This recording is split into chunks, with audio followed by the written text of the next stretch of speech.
Motion to go back in open session. So moved. Second. All in favor? Aye.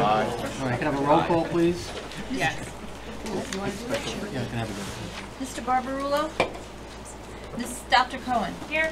Mrs. Frankel? Here. Mr. Klein? Here. Ms. Quackenbush? Here. Mr. Rosenberg? Here.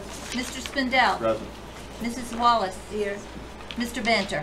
Here. Dr. Palestis, turn it over to you. And Yes, I'd like to continue then with our presentations. I think, as everyone knows, we've had several major initiatives during this school year, and one of those was our strategic plan. The strategic plan was led by representatives from New Jersey School Boards Association. They were our facilitators.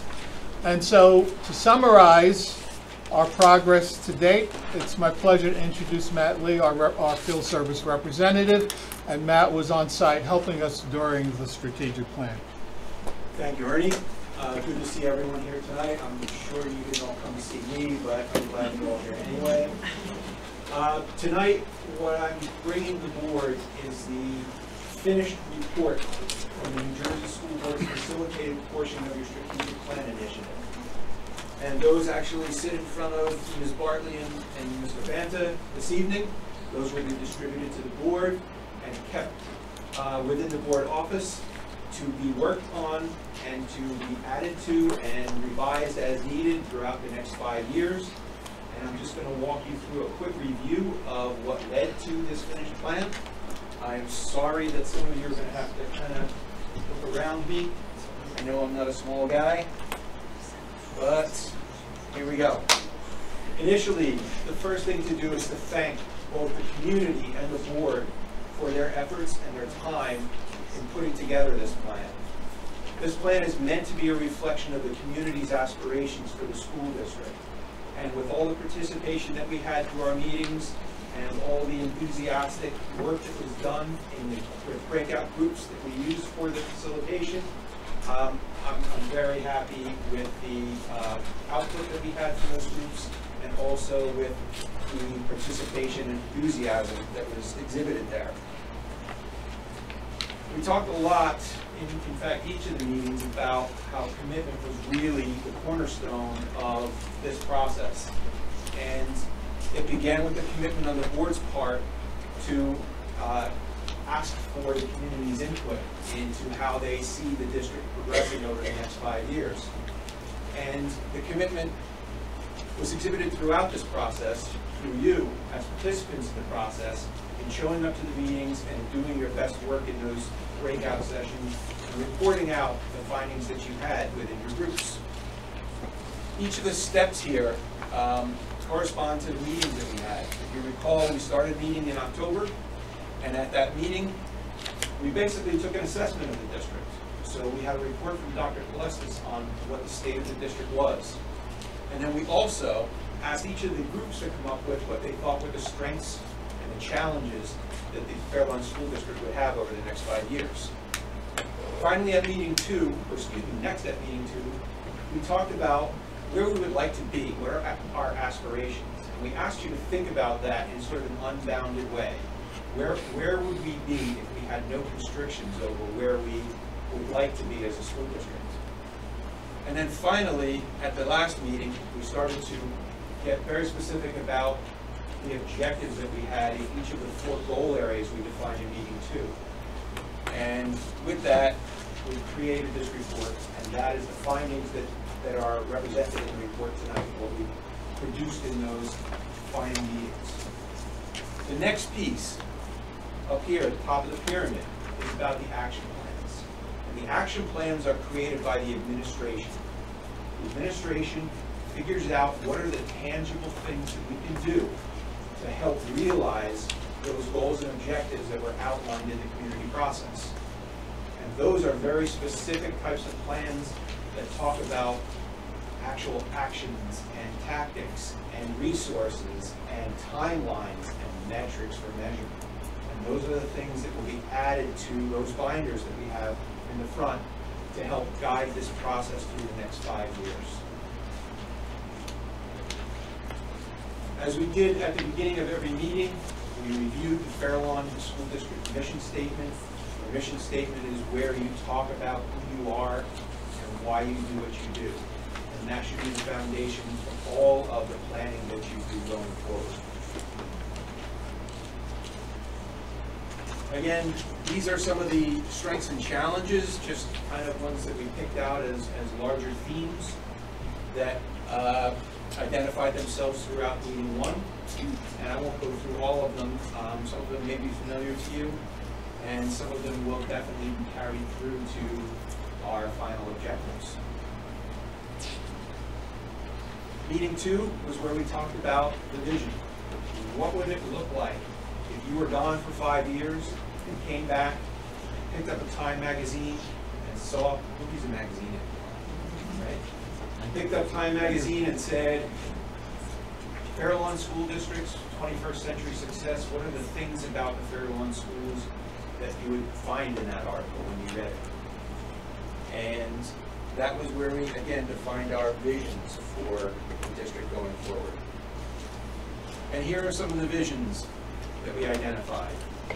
And again, aspirational types of things, unbounded thinking, not looking to restrict ourselves by resources or time or geography or facilities or anything like that. And here are some of the common threads that we found through meetings 1 and 2. And again, nothing that we want to read through item by item today, but I think you'll recognize some of these general themes as issues that are familiar to you from being around the district. So here are the 4 goal areas that we developed. These were identified at the end of meeting number 2. And again, the result of our strengths and challenges discussion and also our visions discussion, where we want to get to in terms of the goal areas. This is a review of each of the goal areas, the goal statements that we came up with, and also the objectives that we had to support those goals. And again, not something we're going to read item by item now, but you can again recognize a lot of these themes from our discussions. Here's the culture, community, and family piece. Personalized learning and academic excellence for all. And finally, our technology piece. So as I mentioned before, the next really major undertaking in our strategic plan is to really kind of figure out where the rubber's going to meet the road in terms of actual major activities that happen against each of these goal areas, and to really kind of take a look at the staffing, the resources, the timeline, what are the metrics that we're going to use to measure progress against these. And of course, as we've mentioned in our original presentations, we very much encourage the district to invite those participants and the rest of the school community to periodic updates on the progress against the strategic plan, so that everybody who's actually spent time and invested themselves in this process can see how this is paying off in terms of student progress and progress for the district. So that is the end of New Jersey School Board's participation in the strategic plan, but as you can see, there's a lot that's going to happen here within the district. Between your administration and your board, they are now going to take this plan and make it a real thing. And as we mentioned a number of times during our initial presentations, we fully expect this to be a living, breathing document, which will have to take into account some of the realities that crop up in the course of any school district. You always have funding issues. You can have facilities issues. You can have a number of things that can kind of throw a monkey wrench, if you will, in your plans. But that's why you have a board. That's why you have very qualified administration to help you move past these issues and keep moving the district forward. So again, I thank the Board of Education from Fairlawn Schools, Dr. Palestis, Ms. Bartley, Mr. Banta, for all of your support in this process, and I wish you the best of luck as you start to make this plan a reality for the school district.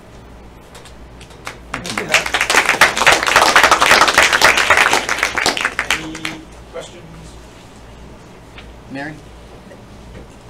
I mentioned to you before you spoke, and Yep. I don't know now how it fits in, but, you know, we usually have a mid-year or late winter, early spring board retreat with you and the board and so forth. Would that be a time when we might want to take a look at perhaps the progress of where the strategic plan has been going and where we, I mean, what are your thoughts? Yes, Mary. Okay, okay. So that's a good time, and in fact, as there are major milestones along the way toward enacting this plan, I'm sure you'll be getting updates from the administration. But if you want to take the spring retreat as a time to take a step back and kind of assess it as a whole, I think that's great timing. We're at that point probably, you know, almost a year into the plan at this point. So I think it'd be a great time. I'll just let people think about that, but that's, Anyone else have a question? May I ask a question? Yes. Please, thank you. Could you just state your name, please? Yeah, my name is Gershon Menor. Okay. I am a resident of Fairlawn for 28 years. In terms of budget, what is the plan? Resources. It's a very nice plan. You know, that behind every plan must be also budget. Have you any idea, or it's not yet discussed? Well, I'm afraid that wouldn't be a question for me. That would be to the board. Yeah. Thank you for being. Well, as we put together the action plan, we will attach costs to each one of the items, and we'll adjust accordingly. I do know off the top of my head, technology is going to be a little pricey. I have something to say at the end of the session, and it will Okay. be related. Okay, Okay? okay, Thank you. thank you. Continue. Okay. Jeff? Before I talk about this, I just want to say, in terms of the accident today, there is a gentleman, Ken O'Reilly, who has coached many Fairlawn swimmers, that probably, if you're a swimmer in Fairlawn, you might have been on the New Jersey Waves at one time. So he was on the bus today. He is doing okay from what I can ascertain. I don't know that for sure. We're waiting on another email. I just wanted to publicly at least acknowledge him as a Fairlawn coach, even though he doesn't have Fairlawn next to what he does. And we certainly will be thinking about Ken and his family this evening, and in hopes that they're able to pull through this and they can continue to pull on the strength from their family, from the New Jersey Waves, and from their community at large. So I just gotta say that first. So Ken, best of prayers and wishes for you, my man. So, now on with this, which is gonna be a lot less popular, promise. I have some issues with this. I know this is not a final draft, but as I was reading this, I noticed a few things, and it's my understanding that when you state goals and objectives, they have to be measurable, attainable, to be lofty but not impossible. And when I'm reading this, it reads more like an elongated mission statement or a vision, as opposed to an actual action plan, where if I just looked at this, I wouldn't know what Fairlawn would really be looking like in 5 years. So rhetorically, I just want to throw out there, if this is the best that Fairlawn can do, if we're going to continue to say we're the best, or we're going to be the best, and we're going to be competitive, I think we need a roadmap that's more congruent with that. And I'm sorry, I'm just not seeing that. I'm seeing, even when I'm looking at some of the strengths, I can't say that if we're going on these as our strengths, I can't say that something like technology is actually a strength of ours. I don't believe in that. I don't believe that's to be true. When we look at comprehensive offerings, I think there is more we could do. And, you know, frankly speaking, comprehensive offerings, unfortunately, are not for everyone. They're for only students who are chosen to be in greater offerings at the middle school and the high school. So I I'm a little bothered by some of this. If you just want to look at any of the goals, you could see that they're not attainable because they're not measurable. We don't know what they look like. So I do take a little pause with this. And I know, again, it may not be the most popular thing to say. I appreciate the time and the efforts that people put into this, but I was hoping for something that painted more of a vision of what Fairlawn is going to be, about what Fairlawn is going to look like in 5 years, except for saying, we're going to look at this. Well, I don't really know what that means, and is that really attainable? Okay, we're looking at this, but what does that really say about where Fairlawn is going and what we're doing and what we want to be? So, and I think those are important things to really discuss. So if we were going to have this next meeting at a board retreat or something, then I look forward to continuing that discussion, but I have to let my feelings known on that, because I'm not thrilled.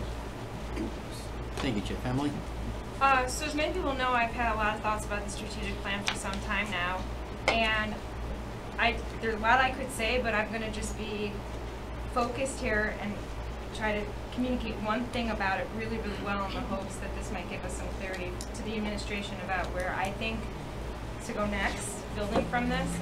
And Matt and I realized we discussed this, and you know, just like you have architectural plans and you have people who know they know how to read architectural plans, and they can say that this looks like a sound, thought out plan, or this needs a little bit more work.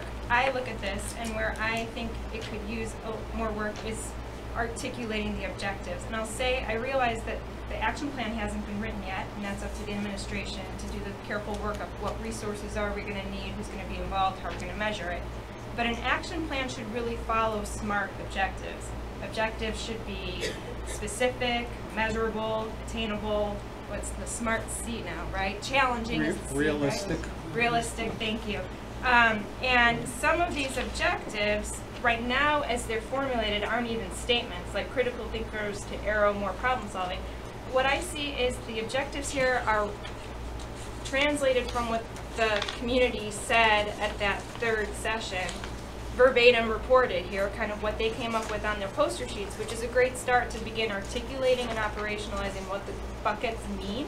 But I really think the work should be on the administration now to take what came from that session and actually formulate them into SMART objectives, and then write the action plan around the SMART objectives. And I would just recommend, you know, as a board, part of our responsibility is to support the district in progressing. And the only way that we as a board, in my perspective, can ensure that we're making progress is that we set up goals that we all agree upon, and that we can actually have clear indicators of what progress would look like in 5 years. Otherwise, we're all just going to sit around here and give opinions or anecdotes or perspectives or whatever. And I think Fairlawn can do better than that. So one of my ideas was we have these 4 buckets, just like the board looks at components of the budget in committees, right? Because it's such a big, comprehensive budget. It's helpful to the administration, helpful to the board to kind of get more in the weeds with certain aspects with a smaller subset of board members in committees. I might recommend we do that similarly here. We have 4 buckets. I would see 2 of them would be education committee, that would be committees of the whole, so we would all be there. Technology could be technology, and the home, the culture, community, and family might go to the community relations committee. So there's some kind of plan in place for the board to have a little bit of input along the way, as opposed to just having to talk about all this all day at a retreat or be overwhelmed with it on an already busy agenda at a general meeting like that. So that would be one suggestion I would have. I do want to offer a general response and try to pull it all together. The real key with the strategic plan is the action plan, which has not been done. So I think what's important is, and I like your suggestion about SMART goals. So for example, the last T in the SMART process is timelines. But when we look at the action plan, then we'll be better able, I believe, to take a look at the entire process. So what we have here is really a description of how we got started and what the community feedback resulted in. What does occur next is that the administrative team moves forward with the action plan component. When we have that component in place, then I think we'll be able to have a better assessment of the strategic plan as a whole, And part of the action plan, I would anticipate, would include the involvement of the board committees in some role in that regard. So I think we see, we're seeing a part of the strategic plan. There's more to come, and the action plan part is going to be huge. Anyone else? Okay. Matt, thank you very much. Thank you, Matt. See everyone again. Talk to you soon. Thank you. Okay. Action items begin on page 8. No, wait, I skipped something, sorry. I got ahead of myself. Page 3 now. Yeah. G1, approval of minutes. G2, approval of policy. A motion, please. So moved. Second. Any questions or comments on the approval of the minutes or policies? Members of the audience, questions, comments, G1 or 2? Page 3. Approval of the minutes, approval of policies. Okay, have a roll call, please.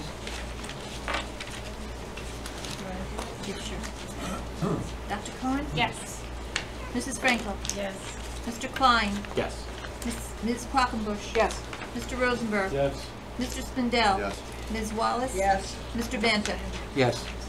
Okay, S1, retirement resolutions. S2, no items. S3, disenrollment. S4, no items. S5, other business. Can I have a motion for S1 through S5? So moved. S1A. Emily, would you like to read that? Sure. Resolution regarding the retirement of Sophia Torrendaitis.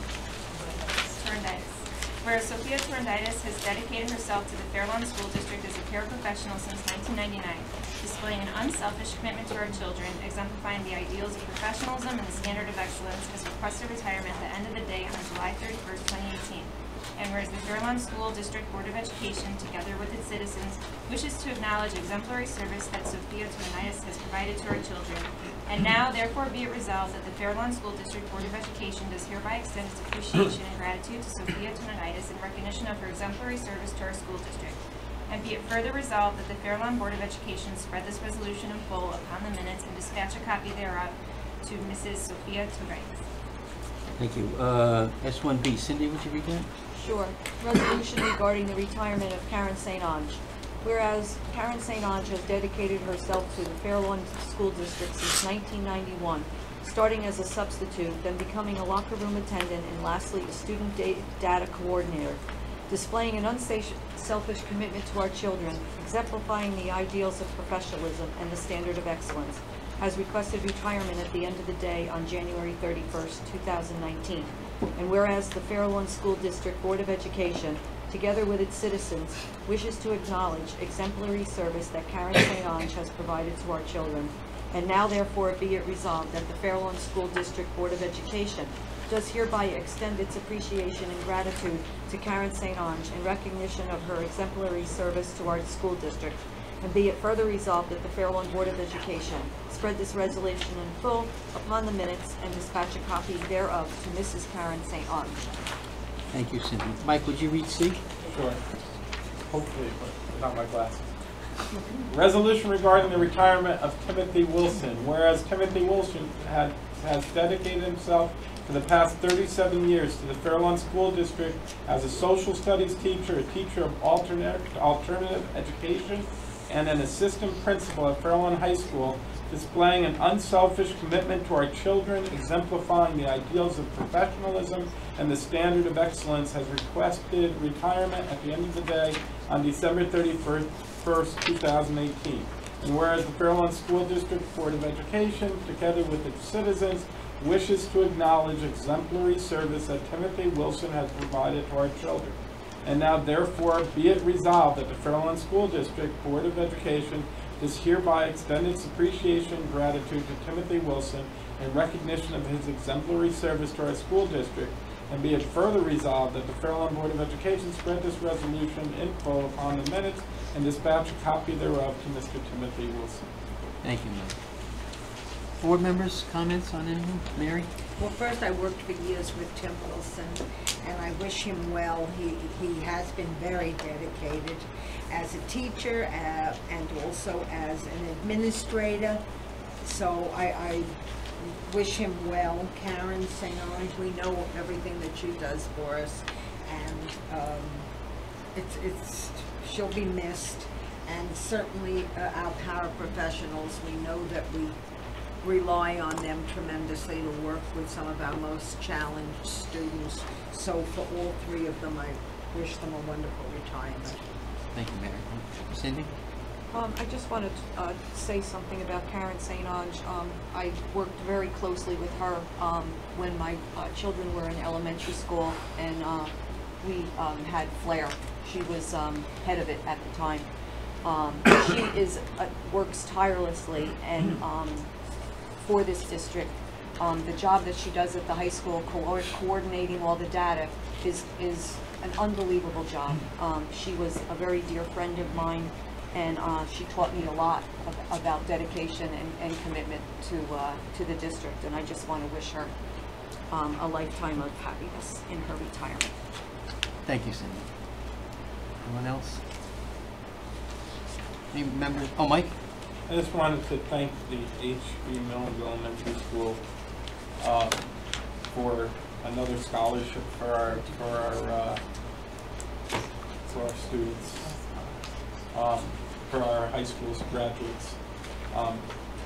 It's amazing. The scholarship night at the high school is an amazing thing, where community groups come together and give our students these. Sometimes they're small tokens, but they're tokens nevertheless of the appreciation of what our students accomplish, and this is just another example. Thank you, Millings School PTA. Thank you, Mary. Any members of the audience, questions or comments on S1 through S5? Dawn? Just state your name, please. Yep. Going under Fairlawn High School, I just want to speak on Karen St. Ange's retirement. I met Karen St. Ange when I first started teaching at the high school. She was at that time a substitute locker room attendant, and then moved on to being a permanent locker room attendant before she moved on to all of the higher up stuff. And I know she's done a phenomenal job with all the data, first at the high school and then at the district. But just speaking on behalf of working with her one-on-one, I was physics teacher in the locker room. She cared greatly for all the kids and always took care of them. Any needs and stuff that they had, while they were getting ready for class, or they had a bad day at school or something like that, she was always there for them. So not only does she an expert in all the data stuff and all that stuff that's going on, but she was also very compassionate and very caring for the students while she was talking. Thank you, Dawn. Anyone else? On behalf of the board, I'd like to wish them all a very long, happy retirement, a lot of years, and well-deserved retirement. All right, could I have a roll call, please? Dr. Cohen? Yes, but abstain on S3. Mrs. Frankel? Yes. Mr. Klein? Yes. Ms. Quackenbush? Yes on all, abstain on S3. Mr. Rosenberg? Yes. Mr. Spindell? Yes, and all abstain on S3. Mrs. Wallace? Yes. Mr. Banta? Yes. Okay, E1, attendance at conference convention workshop. E2, approval of extracurricular trips. E3, approval of student teachers, interns, practicums, field observation placement. E4, approval of bedside home instruction. E5, no items. E6, grants entitlements. E7 and 8, no items. E9, other business. Have a motion for E1 through E9. So moved. Second. Board members, questions, comments? Members of the audience, E1 through E9, any questions or comments? Seeing none, can I have a roll call, please? Dr. Cohen? Yes. Mrs. Frankel? Yes. Mr. Klein? Yes. Ms. Quackenbush? Yes. Mr. Rosenberg? Yes. Mr. Spindell? Yes. Mrs. Wallace? Yes. Mr. Banta? Yes. P1, approval of appointments. P2, approval of resignations, retirements. P3, approval of leave of absence, amendment of leave, rescission of leave. P4, change of personnel assignment status. P5, additional remuneration. P6, other business. P7, transfer of personnel. Much for items P1 through P7. None? Oh. So motion is, sorry, then comments, okay. Second. All right, now comments, sorry. I'm getting ahead of myself here.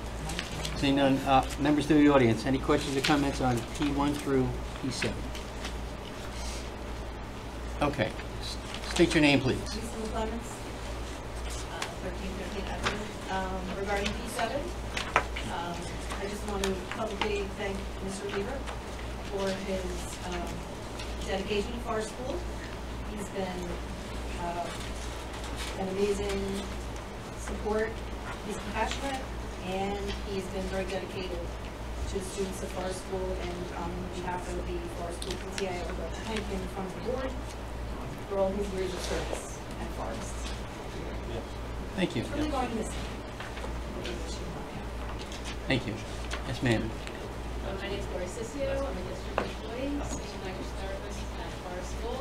I'm here to speak on behalf of all of the teachers at Forest School that we are here in support of Mr. Weaver. He has been a champion for every student in our building. He is championed particularly for special education students. He has always supported our initiatives. He's fostered collegialism. He has just always reiterated the specialness of our small school, and we are so sad to see him go. We are very happy for him, very sad for ourselves. We just want to thank you, Mike, for your dedication and the energy that you brought to our school. We just really can't thank you enough. We feel honored to have worked with you. And TJ is a very lucky building.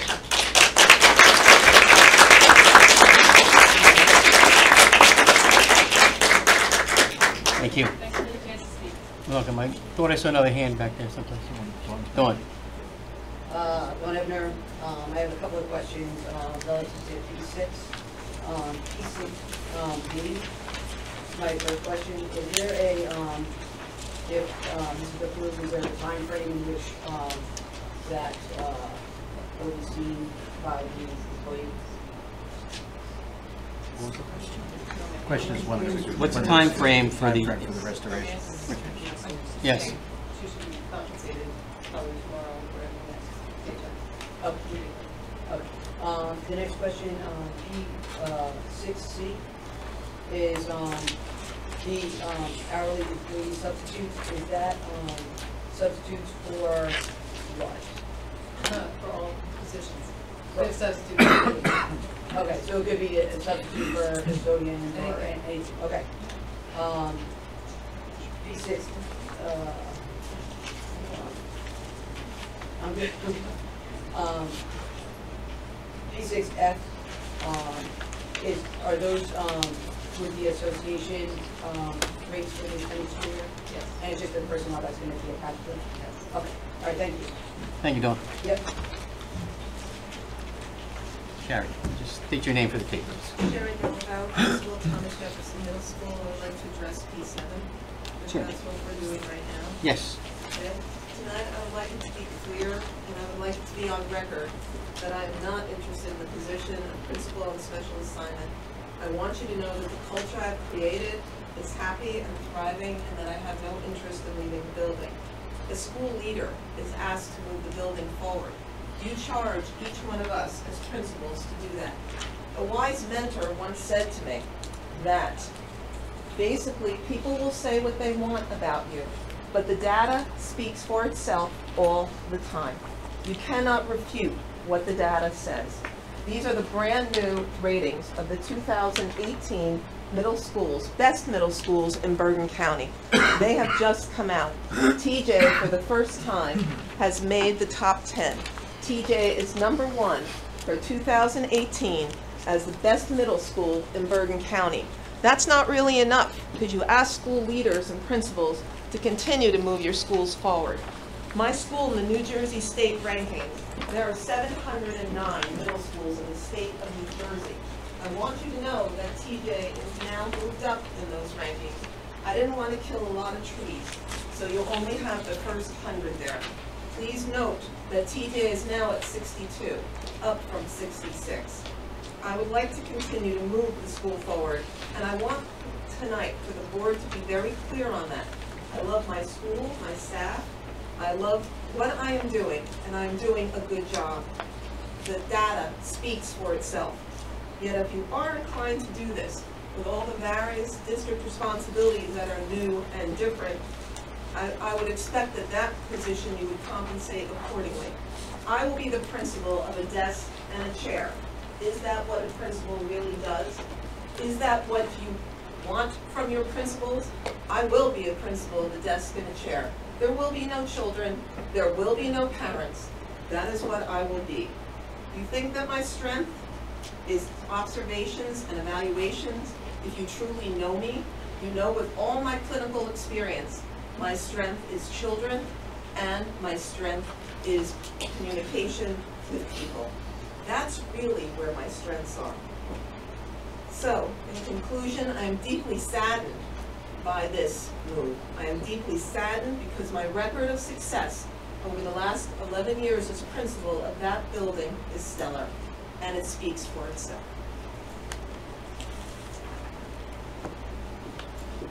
Thank you, Sharon. Any other members of the audience? Can I have a roll call? Oh, I'm sorry, I didn't see. I'm a little confused as to what is a principal of special assignment.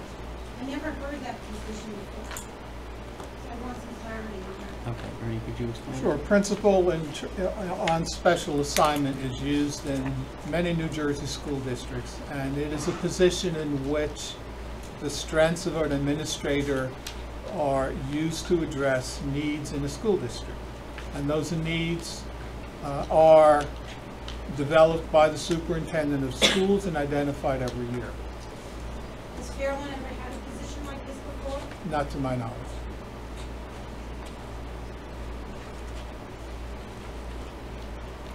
Anyone else?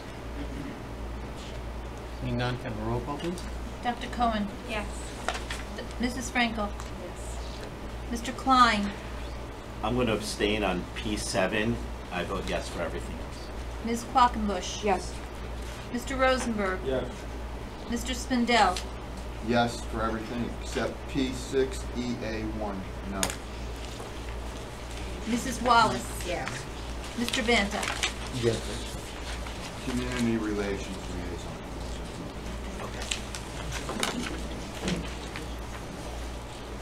liaison. SC1, no items. SC2, approval of bedside home instruction for classified students for 17-18. SC3 and 4, no items. SC5, other business. I have a motion for SC1 through SC5. So moved. Second.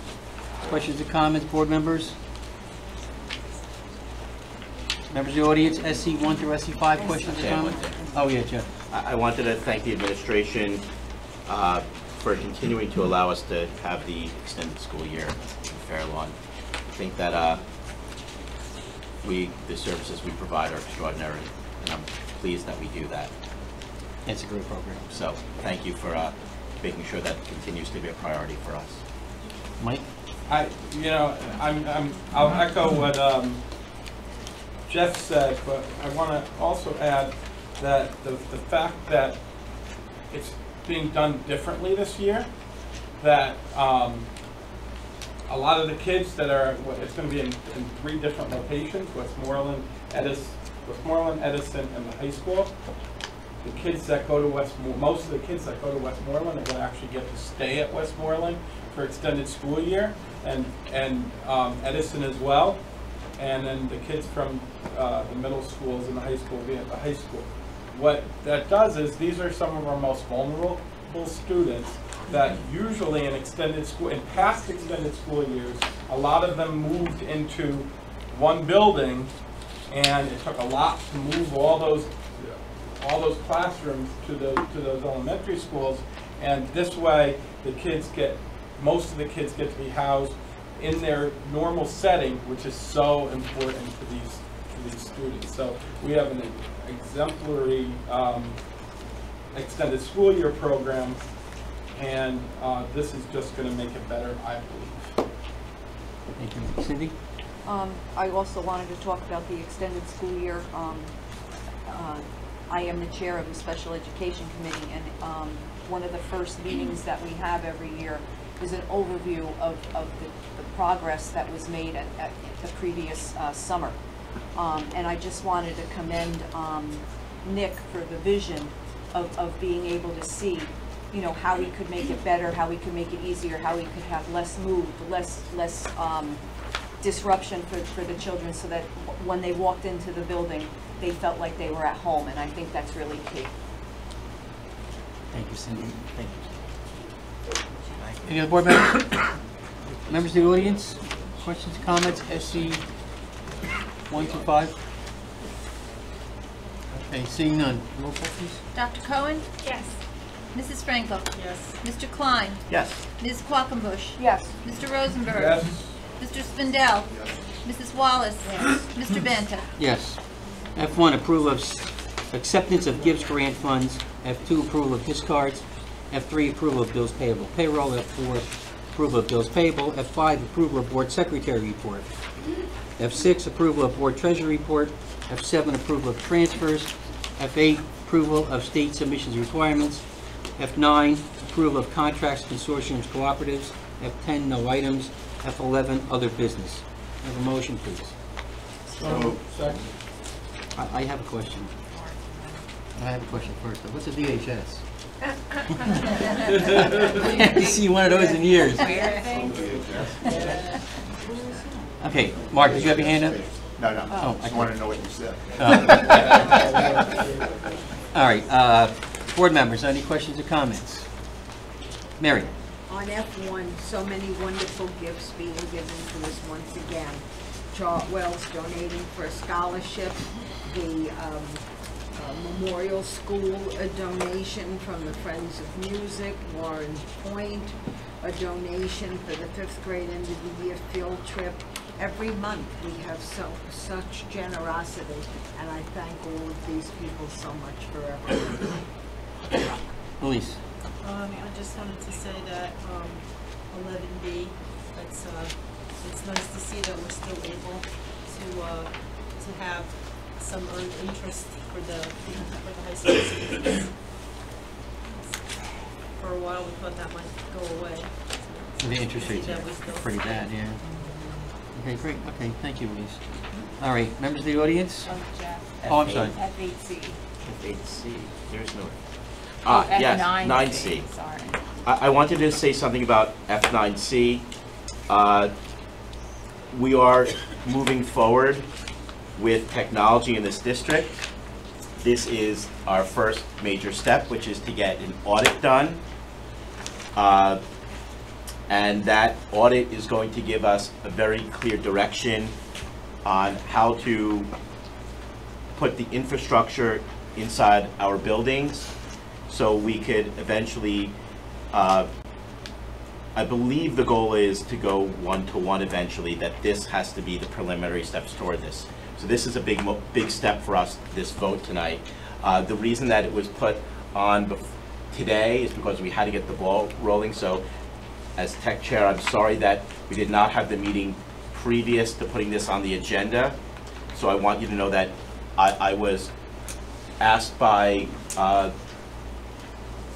Brooke to make sure this is on here because we have to get that ball rolling like now. So that's why. We will have a tech meeting on the 24th, and we're going to be discussing like future-ready schools and where we're going to go from there. It was an interesting meeting, future-ready schools, and how to get there. So, good things to come. Thank you. Any other board members? Members of the audience? Dave? David Prater, 3,000 feet. What's the, as far as the audit goes, what is the timetable for that? What will the public be able to find out about that? Brooke is working directly with Bergen County Technical School to get that done. So she's way more familiar with the timeline. The best I can give you, I think, is probably by the end of summer. But I'm going to let her speak to that because I think that's on that side of the table. It's estimated to be about 8 weeks. And then what will the public, is that an audit that then comes to you, the administration, in terms of then deciding what to do? Will there be a report back at a board meeting about it? I think it's probably gonna be a plan that we're gonna probably talk about at the tech committee and see what we get back from that audit and what our plan will be moving forward with that. And then it would come to the board, and we Yeah. would discuss it, and it would then become public. Yeah. And one of the reasons for starting it at this time is that a part of the proposal is to interview staff members about their perceptions in regards to technology. So had we waited to move until the June meeting, that would have been too close to the end of the year. Then there'll be a lot of the technical components that would take place during the summer. Thank you, David. I saw another hand back there. Yes, there you are. Hi, Christine Weinstein, Cardet Street. I have a question in regards to donations and such, if it was from a company or from a family. I know that the process and procedure has kind of changed. And I know that there was supposed to be a document of some sort or an application. Is that somewhere on the website that can be found, or is that something I need to request directly from the office, or how does that work now? When you're making a donation, a form will be submitted to you. So if you go through a school or if you go through us in the main office, we would provide you with that form that you can complete. Okay, so I come directly to the office to make my proposal, or do I just get Yes. the form, or how does? You can like, call do I as well. donate, or? Yeah, we can email it to you. Okay, perfect. Thank you. Anyone else? All right, roll call, please. Dr. Cohen? Yes. Mrs. Frankel? Yes. Mr. Klein? Yes. Ms. Quackenbush? Yes. Mr. Rosenberg? Yes. Mr. Spindell? Yes. Mrs. Wallace? Yes. Mr. Banta? Yes. R1, approval of 1819 district tax payment schedule. R2, approval of state submission requirements. R3, where'd it go? Appointment of officers. Appointment of officers, I skipped ahead, I'm sorry. R4, professional appointments.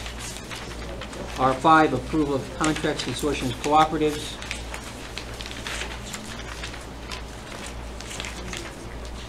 R6, approval of manuals. R7, where'd it go? I don't know, there's a lot of stuff here. R7, accounting. R8, memberships. R9, community school. And that's it. R10, other business. R10, other business. Oh, it's down at the bottom, okay. R10, other business. Motion for R1 through R10. So moved. Members of the board, questions or comments? I'm sorry, Mark. Regarding R3, appointment of officers, there's nothing listed here at all. Clarification? I'm sorry? R3, appointment of officers. Appointment of board secretary, appointment of custodian of records. Okay, gotcha. That's what they are. Jeff? Yeah,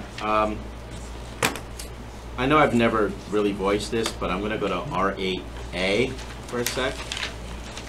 What page? I'm sorry, that's page 50. I guess it makes it a whole lot easier, right? Yeah. Gonna wait for everyone. I feel like I'm teaching you to make sure everyone gets to the page first. I'm just not sure what we get out of it. I don't really know what we pay for it, for the association, or whether or not it's mandatory we belong to school boards. It is? Well then, I'm gonna vote no anyway, because although my vote is, it's moot, but I guess I just don't see what we get out of it. I think we need, well, no need to dwell on it then, because it's mandatory, but. Emily and Mary. Page 39, I hate to say it, but I gotta say it. R5A. The courier service. I know we get board updates weekly delivered to our homes in the agenda. Is there anything else the district uses for that expense? Yes, they do all of our inter-office deliveries all day long. So they move between all the 12 different buildings. They do county runs, the borough, bringing stuff to the borough. If there's something has to get dropped off or Paper copies need to be signed. You can't do it. We're not that electronic yet. no, we have a lot of inter-office mail that we still go in between all the schools. Any other? Mary? Point of clarification, on page 43I, Wait, Yeah. what am I voting on? This is the renewal of our Aramark contract. Okay, thank you. I just sure. Yeah. we know. Yeah, I'm gonna just mark it now. Just, yeah, R5I. Any other board members? Members of the audience, any questions or comments on any of the R items? Dawn? Dawn Ebner again. I have three items. First, I don't know what page it's on because I'm using it on my phone, but it's R5E. He doesn't Get that when you get the page number, people. 41. I like your class. Regarding the agreement between the Fairlawn Board of Education and Source for Teachers to provide substitute teaching services. This has been a concern of the association that we have brought to the attention of central office for at least the last 2 years, where we are not getting enough subs from Source for Teachers. And I understand that there is a lot of different rationale behind that and the reasonings why, but on a consistent basis, we have classes without teachers where other teachers have to cover classes, and I don't want to speak for the administrators, but they would probably be aware of the same situation that we have brought up as an association, the Fairlawn Education Association, to central office regarding the lack of substitutes. In fact, I mean, I get ongoing reports from the buildings. In the last, actually the last report I got in the last 2 months at one of our elementary schools, on 11 occasions there were not substitutes in one elementary school. In the last 2 month period of time, the 11 days that were without substitutes at the schools. So that's my first. I don't know if there's any other service out there possible to use or to look at besides Source for Teachers. But right now, the Source for Teachers, I don't believe from the reports that I've been getting from my members, is providing adequate service to the district needs for substitutes. So that's number one. You know, are there any other substitute services that we can look into besides Source for Teachers? We have looked into others, and we can talk about that one, but there's none that have a fill rate for this. Okay, this bill rate, I know what you're going to say, the fill rate here is 98%, I understand the shortages, but. I know,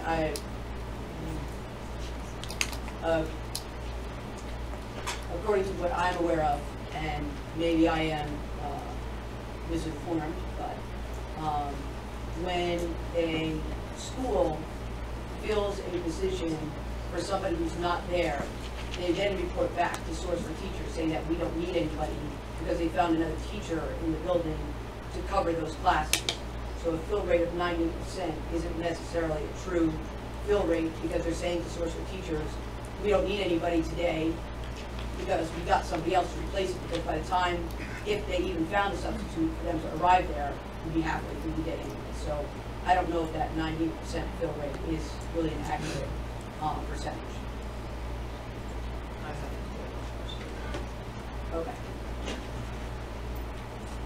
And then my next items that I would like to talk about are R5. So, and I don't know the page number, once again, it's N and O.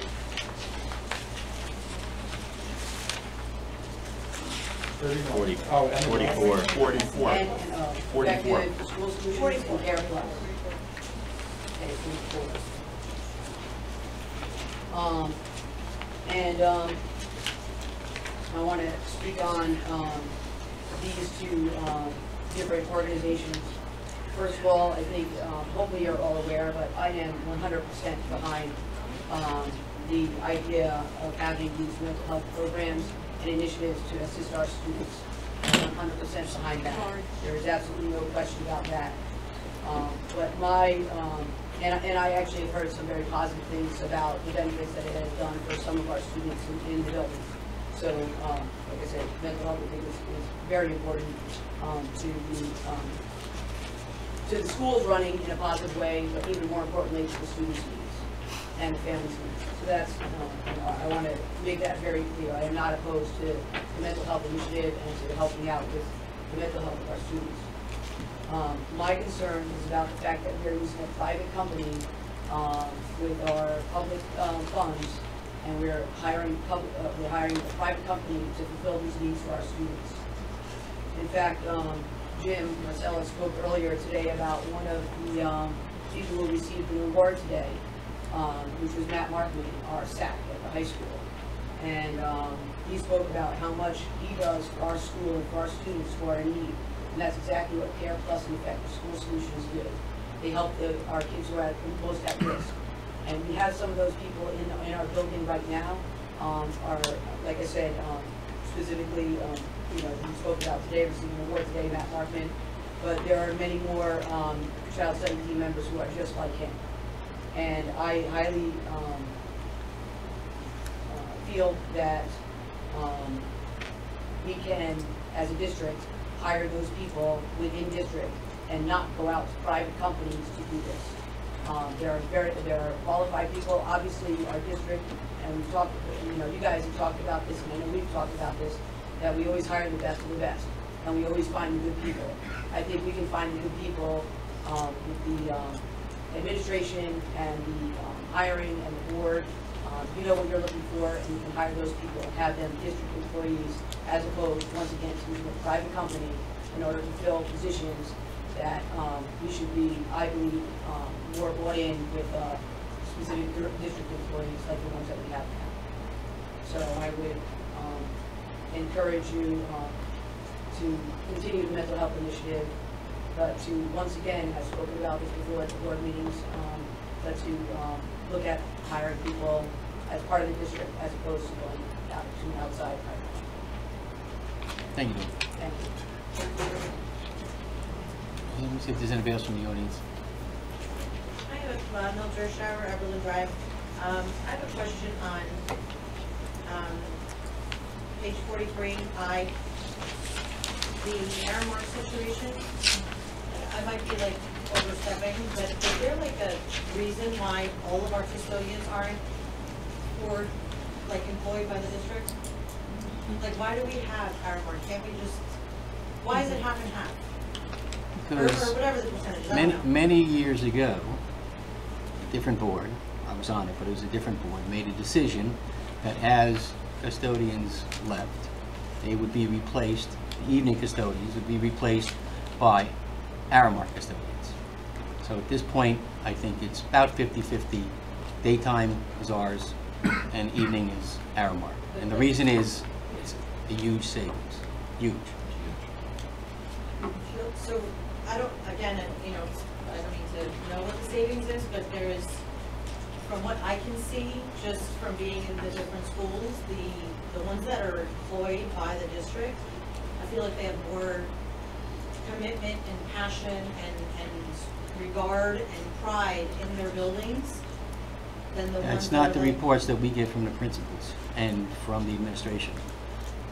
We never had complaints about the evening custodians being any less hardworking or devoted to the schools. Okay.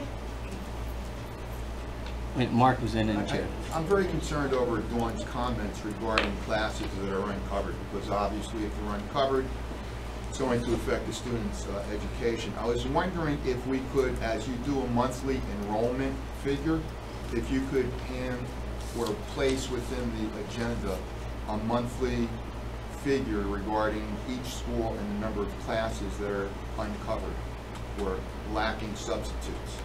I don't know how much time that would, cause you, or pain that it would cause you. There's a reporting mechanism I can look at. We get a daily report, so you're welcome to see that. I mean, could you put it in the agenda though? Because I would like to follow through on what she's saying. You're saying it's 98%. She's saying, possibly some other reasons, and I'm very concerned with that. Thank you. Jeff, you had a hand. Yeah, two things. One, going back to what Mark was just talking about, when they fill up, when the reports the fill rates are reported, who creates those reports? Do they do? We generate them. We generate those reports. And how this get, basically how is that done? Like how are those created? They're run off of a database of who's filled position for the day. Okay, because obviously we get a different story. So again, I'm curious about that also. All right, well, just put something together and send it home. I'll show you the reports, but Right.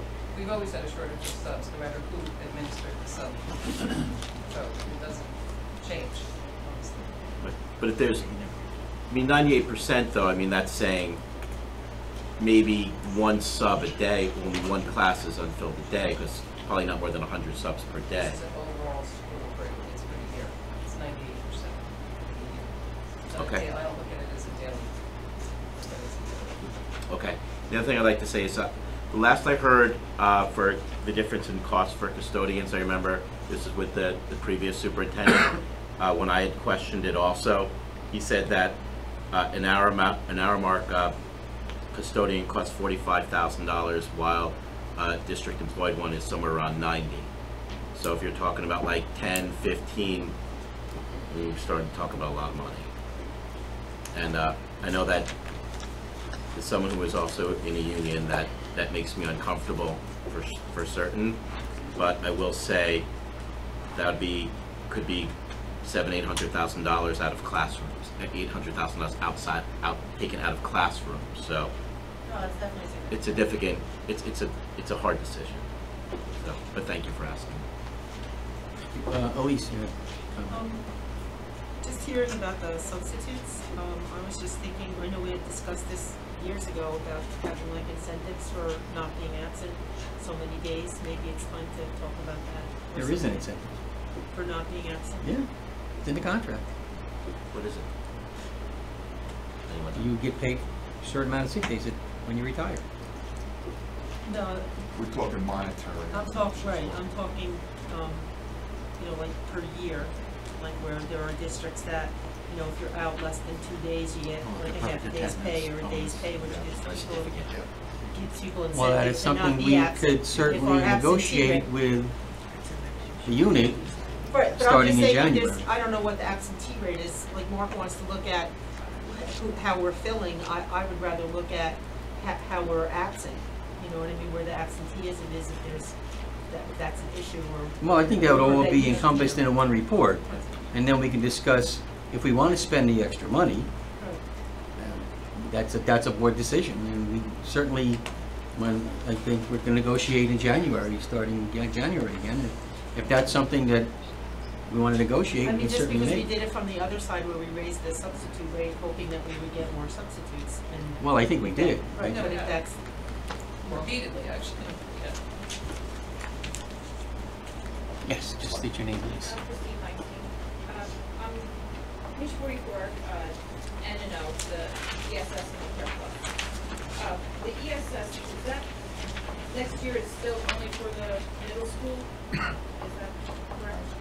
Are they gonna be in the high school as well next year, or is that just middle school? Yeah, that's, Next year we'll have coverage on every grade level, K through 12. With Care Plus, has anyone there done anything like, I brought this up at a past meeting, I don't even know how long ago, about lunch bunches and that kind of social skills type groups for the lower grades? Do they do anything like that? Yes, I mean, Care Plus has really, the feedback that I have is very positive. Care Plus has sponsored workshops for parents, probably 5 or 6 during the year. I know some board members attended a few of them. Lunch bunches for kids that are in social groups. So we do individual work, social work as well, social skills training. The effective school solution is clinical based, and really is, we have really 2 modes here. One is clinical based in terms of kids who need significant emotional support, and then Care Plus tends to focus in on the elementary students, at least this year, who need general assistance, peer relationships, and some of the social and emotional issues that kids face at an early age. Next year we'll have a K-12. Every grade level will have a clinical person involved and available. Will that also include Edison no Care Plus person here Well, that I'm aware of. And I know we there was could- none physically here, but Care Plus did have interaction with students here as needed.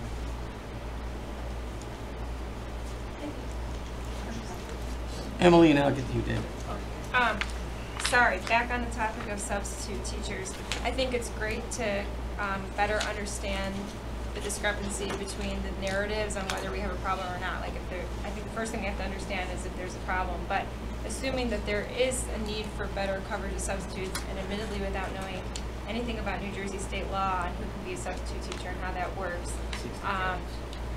60 credits. I just wonder if Fairlawn is very bimodal in its age distribution. We have a lot of baby boomers who are kind of right on the cusp of retiring, and I wonder if there's any local outreach we could do to recent retirees who are interested in a bridge position and would be wonderful substitute teachers, to encourage them to get the training that they need and become part of that pool, because local people with ties to the community might be good people to call the morning up to come and be substitute teachers for our kids, and might solve, assuming that's the actual cause of the problem, that it's the day of that we're having a hard time filling. But just wanted to put that out there as a potential strategy once we have a better handle on the nature of if there's a problem, what's the cause of the problem, just kind of think outside the box of ways we can go about it. And you told her 60 credits, so just so Well, 60 credits and a certification. 60 credits and certification and pass the fingerprint check. Okay, so that's really all you need to be a substitute. So you don't need to be a certificated teacher to be a substitute. I just want to make that clear. David. Yeah, much less important, but R10C, you joked about it. What page is that? Page 53. Naming official local newspapers, I was wondering, is that statutory that you have to have local newspapers, and could that be extended to, local regional media outlets that might cover more of the town? I'm not saying instead of the Star Ledger and the Record, but to also maybe, take it a step further and, also put whatever's in this regulatory to also bring in whatever local, hyper-local media outlets that cover. Mr. Green will address the legal requirement. There's nothing to prevent the board from doing that. It would not count as an official publication. It doesn't meet the statutory requirements, but you can do it, but it has no legal effect, essentially. So that's something that probably be put into a policy then, as opposed to being in a... Right, you have to advertise per this, but there's nothing stopping us from sending it off to whatever digital aspect, yeah. Okay.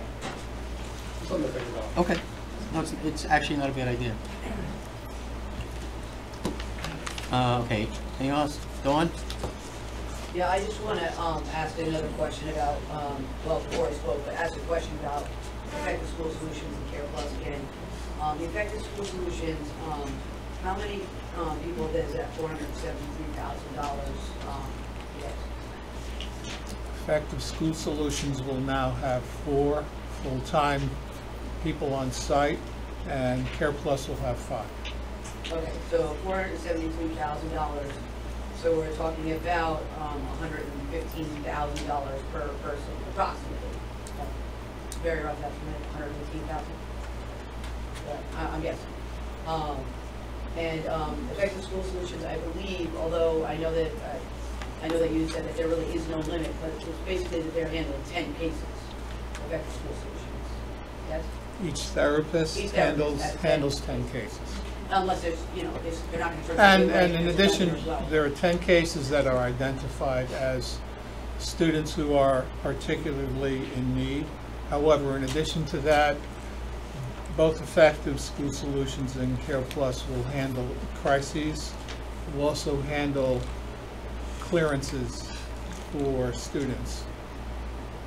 I'm just going to go back to, what I stated before about hiring people as interested employees. And I know you said that there's a significant difference when we're talking about Aramark. And I know part of the, monies that go for an employee is not only their salary, but also benefits involved. But we're talking about $115,000 per person.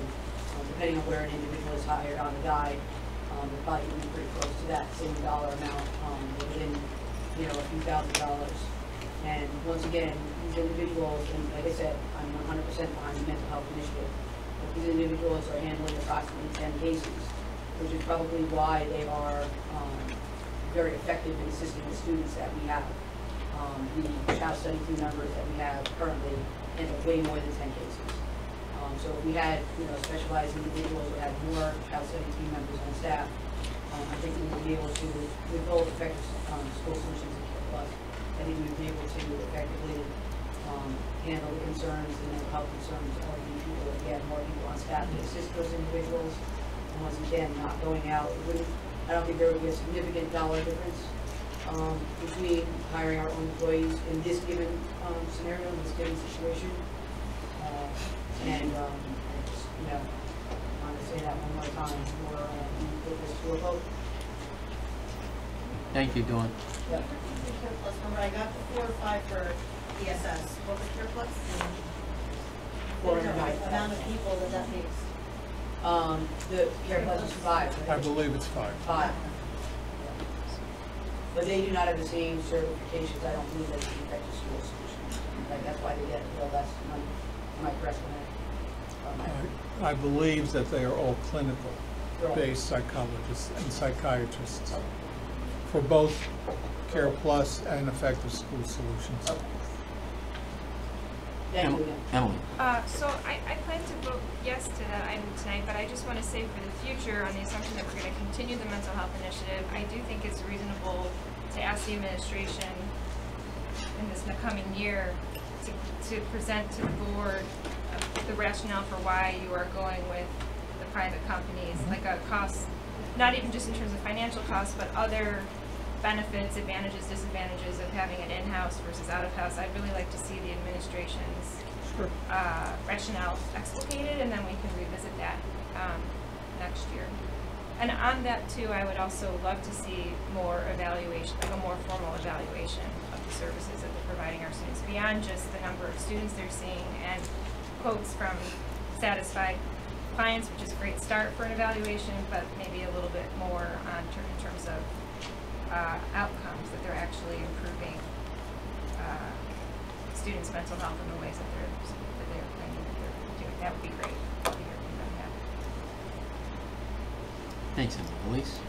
I just want to say that, and I'm not sure, I might be remiss whether it was a budget meeting or a public meeting where we actually did discuss that, looking into whether we should own the people and increase the child study teams, and then it was going to be looked into, and we were going to keep this model, what we had planned for this year, but we were going to look into, administratively was going to look into, I think, the child studies to be, I think it's fair to say that we're always looking into everything. Right, no, but I'm saying But it is true.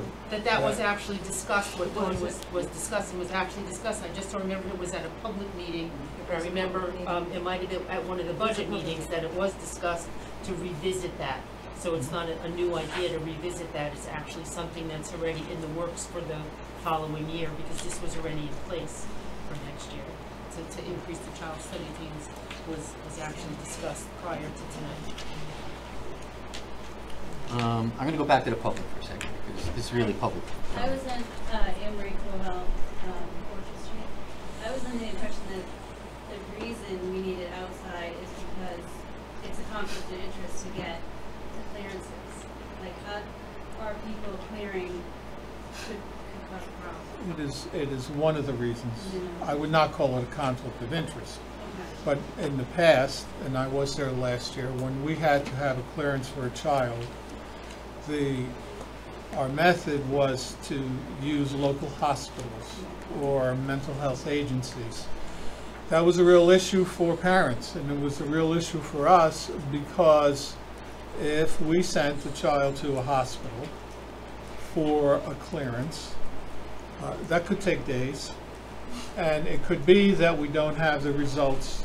So one of the clear advantages of having a clinical-based outside organization look at clearances is that we can get a quick turnaround. So frequently they can do a threat assessment and evaluation and get results back to us the next day. So that has helped us, because when we have a child in crisis And we are focusing in on a question such as, are they safe to themselves or can they come back to school?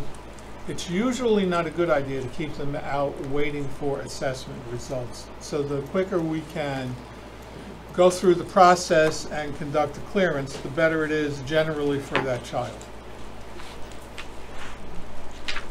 Cindy, then Mark. I just wanted to say, at least it was a public meeting and it was a presentation that Nick had given. I just want to know, are there any formal evaluations on the employees from Care Plus or Effective Solutions? Not conducted by the Not conducted by us, but by their yes, firm. conducted by the firm. There are, and we get to see them. We No, meeting we- the administration. I have not requested that. I can research that to see if they're available. But they do evaluate their own staff. I think it would be important, though, for the administration to view what they are and possibly even have input into these evaluations, because we may be saying things that they're not saying.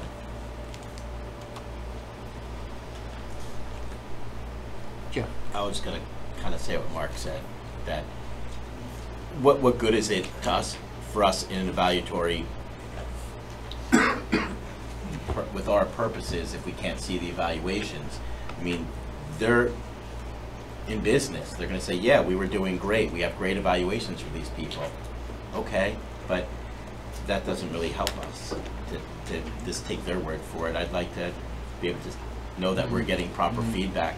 I'd also like to see at some point how they are specifically being how they're being evaluated, and whether or not, you know, if we have a date, we're going to say in April, we're going to talk about whether or not this is still working for us or not, and have a clear path to that. To being able to make that decision would be helpful, because this is no small deal. This is a big deal, and especially because it's so new, we have to make sure, especially at the beginning, well, at all times, that we're doing it right, and that we have the right people in place. And if they're not our people, that is much more difficult to ascertain. Thank you, Jeff. You're welcome. Dawn? Yeah, once again, Dawn, if you're just going to repeat the same thing. I'm not going to repeat the Okay. same thing. Okay, because you said once again, that's why. Yeah, Okay, all right.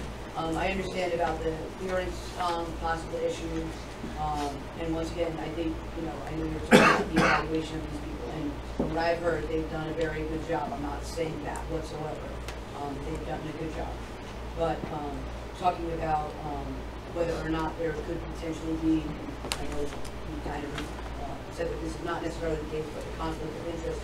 But Care Plus right now is in the process of opening their own school.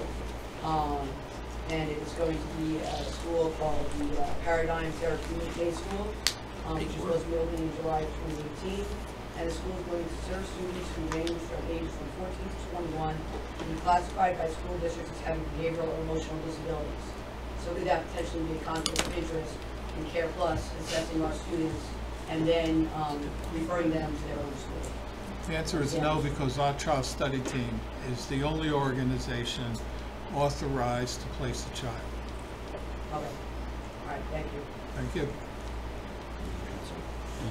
Emily? I'll just say though, Care Plus is getting clients through contact with our students. They're telling our students that they can continue to see their therapist privately over the summer, which is an advantage for families that can afford it because they have that continuity and access.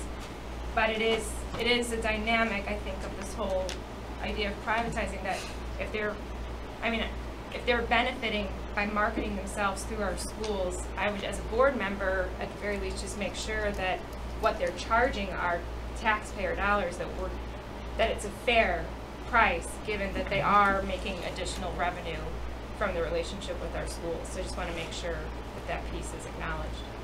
Thank you. Yes. Sorry, I have one question. In regards to Care Plus, and ESS, are they on contract for the school year as well? Or? No, we don't think so. So nothing for extended school year at all, other than their Parents have the option to pay or use their private insurance. No, they did, but it's not in the intended school year program. I don't know what. on site for Right. school year No. to help with any kind of crisis. Ms. Bartley does not believe so. When Nick's not here, we can't ask him. He's at a convention. Our people work extended school year. Okay. Any other members of the audience on any of these items? Okay. Roll call, please. Dr. Cohen? Yes. Mrs. Frankel? Yes. Mr. Klein? I'm going to abstain on R5, and I have R8 as a no, but yes on everything else. Ms. Quackenbush? Yes. Mr. Rosenberg? Yes. Mr. Spindell? Yes. Mrs. Wallace? Yes to everything but the top of 43, the I, whatever that number was. Mr. Banta? Yes on everything, abstain on R4E. That's the last one. That's it. Okay, now we turn to the public for comments from the public on any item that you wish. I will let you go first because you were here last month and you've been very patient. Just state your name for the tape, please. I will state my name and everything. My name is Gershon Meno. I reside in 1331 Eliata Court in Sherwood. I reside over there for the last 28 years. Same house, same street, same potholes. Nothing changed. The only thing that I changed is the roof. But my insurance is blanking me. I came to the United States this year as a legal immigrant from Israel. I went through all the rules and applications according to the law. Now, my case is now I'm retired. I came to America with 3 kids. All 3 of them went to the school in Fairlawn. Very nice community, everything, no problems.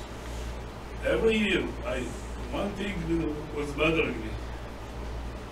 Every year the taxes are going up, up, up, up. No exception. Even 1 year it didn't went down. Now, I was bothered by it. I said, the street is the same, the house is the same, the services are the same, not getting anything exceptional.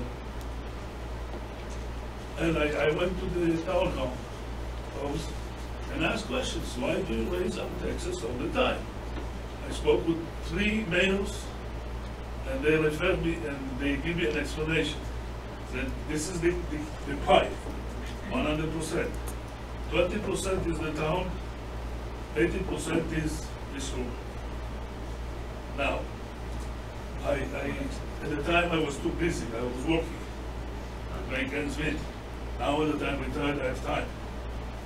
I know for sure that my taxes are going up, for sure. And I know because it's proven already. And my problem is very simple. Knowing that, 80% of the budget of the entire thing is this room, I want to understand something. Who is overseeing the Board of Education? And I think I asked you the question last time that I was here, and you told me that this side is overseeing this side. Well, Or am I wrong? let me stop you. First of all, the town taxes are majority Board of Ed, but it's not 80%. It's more like 65%. So you can, that's anywhere you look, you can look at it. So that's the first thing. Second thing is, the Board of Education oversees the running of the schools by the administration, and then we are governed by state law and various statutes and various rules. So, and then there's the State Board of Education and the Commissioner of Education, and they oversee us. But we oversee the running of the district. Okay. When you make a decision of monetary nature, somebody is overseeing you? People are. Well, that's a good point too. I mean, the people of the town of Fairlawn. I'm giving you an article that I received in a community letter to my house, and now that I have time, I read it. I think we've all seen this article, but you can go ahead. Yeah. Is there something you want to say about it? Of course. It's highlighted. He signed a 4-year contract, beginning July 1, his annual salary went from 160 to 196, 584. Who recently in this room received a $36,000 raise without starting his job? Sir, you have to address the chair, I'm sorry. not the No, audience. You I'm can talk to sorry. them anytime. This was is on your my time way to talk back. to us. I was on my way back and I apologize. I'm asking who in this room received a $36,000 raise without starting his When you starting go in from July? being an assistant superintendent to the superintendent, the amount of work, the amount of responsibility is greatly increased. So you should receive an increase in pay. Yeah, increase, I understand. But the Well, job what- is a completely different job. The assistant superintendent of schools job is completely different than the superintendent. I think this is what we're trying to communicate. What I'm trying to say, in plain English, maybe my English is not so plain. But You're doing very well, and we're understanding. Well, I you. understand. I'm trying to understand. Now, a quick question. Why did you stop at 36,000? Why didn't you give him 70? Sorry? Why did you give him a raise of 70,000? Why did you stop at 36? There's a cap in the state of New Jersey, and you're only allowed to make so much, which we feel is actually a fair amount of money. Do you see the other highlighted? What is the qualification of Mr. Romsha? What is what? The qualifications. Courage. He's the assistant superintendent. Besides He was assistant superintendent. He's got a master's degree. I mean, I don't know what his resume is off the top of my head, but he's been a school administrator for 20 some odd years. Let me jump in and say that the Board of Education at a public meeting can address some issues in regards to personnel, but not all. And so Mr. Norsha is very well qualified for the position, but we at a public meeting cannot share his credentials and his background. Is he in the union member? School administrators do not have a union per se. I was explaining, and see, I went and I spoke with 3 superintendents before Mr. Lucia, because I was bothered by all the time that the taxes are growing and growing and growing, and he told me, look, we cannot do nothing. We have unions that are very strong, and they have a mandatory raise for every teacher. This is what he told me. And we need to do it because they are very strong. And I'm telling you, if this is the role of the unions, I'm sorry about it. I worked in the private sector. Everything is not mandatory, everything is related to achievement, to whatever you do. And somebody is very easy with other people's money here. Well, let me just not other people's money. Everybody at this board pays taxes as well. So it's not just other people's money. We spend a lot of time every year crafting the budget. We spend a lot of time every few years negotiating with the unions. So it's a difficult job, and we're not asking for sympathy. We're not asking for you to thank us. But let me just finish, okay? We do the best that we can, and you're not going to find any town in Bergen County that has taxes go down. It's just not going to happen. How can you justify giving somebody, maybe something will happen to him, you know, until July, and he will not be, you signed the contract for 4 years. You give him a raise. I didn't read the contract, but he is going to get it. If he did, he was a vice president or whatever, the superintendent. Assistant superintendent for student and, services. And his qualification being assistant. Well, sir, listen. We've told you what his qualifications are. We've Okay. told you our rationale. No, We're not going to discuss anything else about Mr. Norcia. Jeff, you wanted to say I just have a something. point to make. Hi, how are you? My name is Jeff Klein. Thank you for coming to speak with us. Mhm. I just want to point out that he's going to be overseeing a budget over $100 million. I know it's an extraordinary number, isn't it? I agree, I'm with you. Let's say even if it were let's say we cut it 10%, it was $90 million. It'd still be an extraordinary amount of money, right? I think we have over 400 employees. We have 1,000. Oh, sorry. We have 400 teachers. I'm sorry. We're a business of 1,000 of a $100 million budget, 1,000 employees, not to mention 5,000 other very, very, very important little individuals that count very much. I'm sure we can agree on that. I just looked this up on salary.com. The average CEO who's in the same type of range would make, the mean, I'm sorry, is $751,000 a year. Yeah, so I think when we're asking someone to be our CEO, they're doing it at like, what's that, 30% of the cost as someone with the same qualifications doing the same kind of job elsewhere is. As for teacher salaries, I am a teacher and I feel like I have to defend that a little bit. Sorry, the average teacher salary is somewhere around like 60, 65. I'm sure Ms. Ebner can help me out. That's around $60,000, $65,000. In Fair Lawn, $75,000. And $75,000. I mean, that's a nice salary, but at the same time, we're talking about, like, we're talking about living in Bergen County. We live in, we pay the same taxes you do, sir. And I'm sorry that you're unhappy with the taxes, but for the amount of talent we get, we have to pay for it, or we're not going to be taking care of our babies. Are you comparing the superintendent to a CEO of a bank? Yes. Oh, yes, I am. Without a doubt. Okay, right, now, sir, a couple other board members wanted to make a comment, Elise and Emily. And then I'll let you finish. I just wanted to say that the old superintendent, not before Ernie. Watch you going old. Don't let the hair fall. Prior. You got more hair than me, Ernie. More hair than me. Actually made more money than when Governor Christie came in. We had to cut his salary. So Nick's not even up to, Mr. Garcia's not even up to the level of what the prior superintendent had earned. And that's statewide, okay, where all their salaries were capped because he said nobody could make more than him.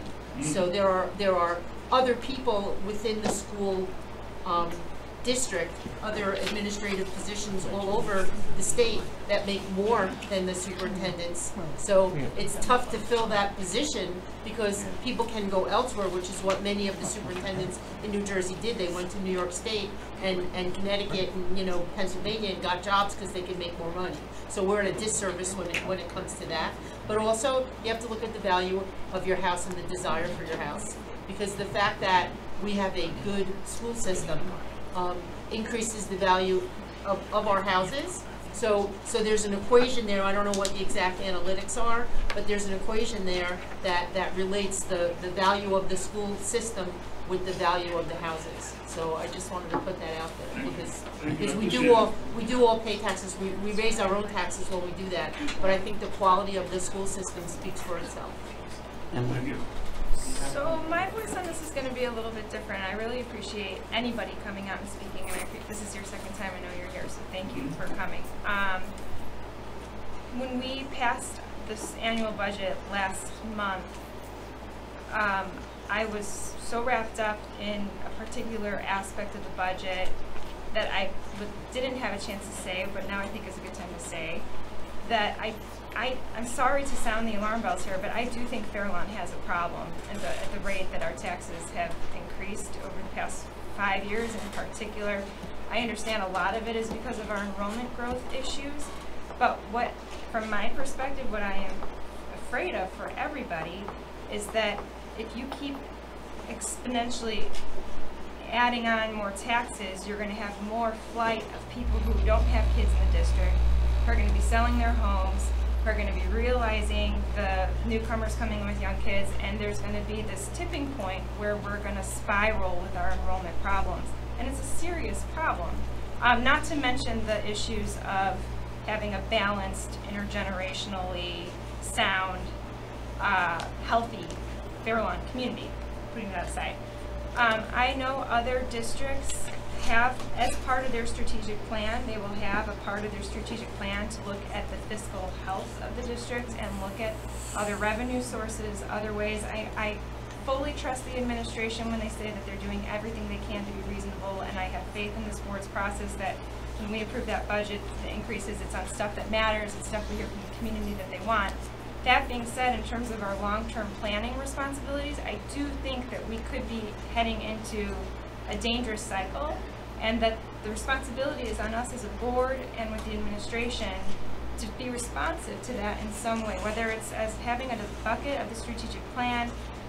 It could be, I know some boards and other districts have a board, I know we're not trying to add board committees, maybe this would be more of a temporary task force, given our enrollment issues now, of having a committee sit with administration and try to think outside the box of a way of alleviating this. I think we have to be able to say in good faith to the community that we as a board are working with our administration and doing every single thing we possibly can do all the time to prevent the pattern that's happened over the past couple of years where there's been significant tax increases, and this isn't even with the hit of the referendum of next year. That's just going to make things that much more painful for people who are especially living on fixed incomes and can't just go out and get a job. They'll just leave Fair Lawn. They'll just leave, and I don't think we want that. And I was offered to leave, you know. I am a Nudnik, they call it in Hebrew. A Nudnik is one that is coming again and again on the same subject. They called me this name and they told me, you know what? Take a hike. Sell your house. This is not the place anymore for you. After 28 years. The byproduct of everything that you are doing here, and I'm putting something on your heart. Every 10th house in Fairlawn is either in foreclosure or in bankruptcy. No, that's absolutely incorrect. I can show you the list. That would be 1,000 houses in foreclosure or bankruptcy. That is not true. I have the list at home. Okay. 1%. 1%, not 10%. Okay, 1%. It's alarming. You know how much is in Paramos? Listen, we're not here to get a tutorial on foreclosure. So, okay. I'm telling you. Continue, and then Mike wanted to say something. Hear, you know, those things. It's heavy on your heart. I want to hear facts. I don't want to hear speculation. No, I will show you. Next time I will come with the list. All right, Mike, you wanted to respond. Can I continue, please? No, Mike. Let Mike respond, and then you can continue. Yeah. First of all, I want to thank you for coming. I appreciate your opinion. Something you have to realize that I've learned first, and first of all, Gene said it right. We all pay those same taxes that we do. The difference between a school system and even the borough is that the school system is the entire school district is human resources driven, okay? We don't have the power to charge, to make ordinances, to charge fines, to do all these revenue sources that a town, a state, federal government does. But what happens is, and we've been at meetings, and we were just at a Bergen County School Board meeting a couple months ago, where we met with the legislatures, and we're telling them, all the school boards are telling them, you tell us we have to do this, you tell us we have to do this, you tell us we have to do this, but you don't put the money in, and know what they tell us? You know what? You have to do that, but what we'll do is we'll let you raise the budget more than the 2% cap to cover that. Well, who's the only one that looks bad in that whole thing? The school boards are the only ones who look bad, because the state government's saying we have to do stuff, but we have to do it. The needs of kids since I joined the board and before, and since I'm also a teacher in another district, the needs of kids and the programs that we need to offer kids, such as the mental health programs, is real. That's programs that we didn't have to do before. The need for technology and to teach the students technology is real. But 20 years ago, we didn't have to do that because it wasn't there. No, but listen, it wasn't there. So we have to add these people, and then we have to have people to teach the kids that. We have to have training to teach the teachers. All of our teachers are highly qualified teachers with most of them with advanced degrees. That if they weren't being teachers, they would be in the private sector. They'd be making a whole lot more money than they are being teachers, and for the time they would absolutely. So anyway. Hi, I'm going to give you one more minute, and then Mark wants to say. Yes, I will finish in a minute. I will do it quick, I know. My daddy told me, you need to live inside your means. So maybe it's time to tone it down. don't come up with grandiose projects and ideas. Tone it down. People are out there, they're suffering. Not everybody has a position like, I don't know you guys. It's the second time that I met you, I saw you. People are suffering. They don't have the means. Now, in addition, we just went to another referendum, you know, the one that was 2 months ago, to expand the schools, right? You know why? A lot of people from Patterson are coming and crowding the schools. No, absolutely incorrect. I will come with a list of I know, we don't all have to interact I know with it for a it. No, fact. no, we know for a fact it's not the case, but go ahead. We just disenrolled a bunch of people today, Okay. so it's not, there's not a wave of people coming from Patterson. And you will come to us, and I talk to everybody here. Our governor, new governor, Mr. Phil Murphy, said on TV, he's going to give free tuition to any illegal in That has New Jersey. nothing to do with us.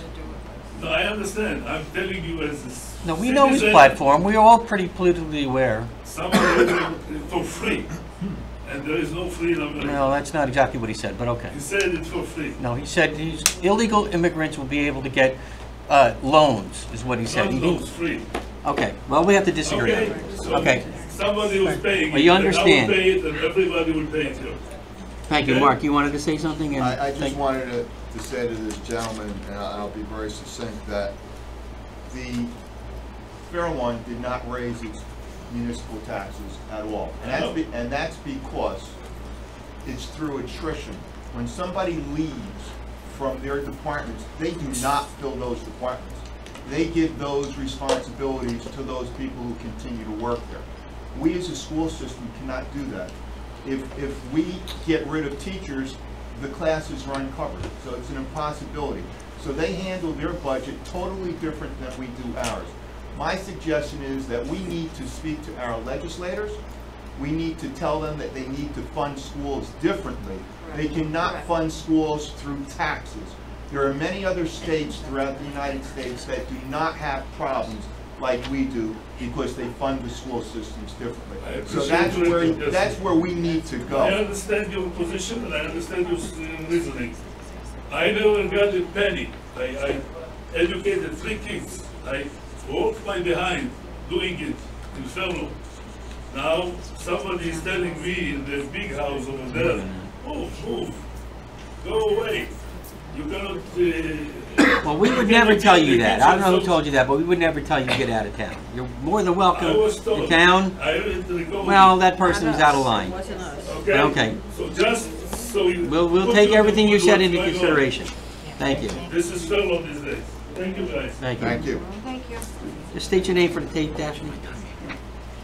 Hi, I'm Daphne Starker.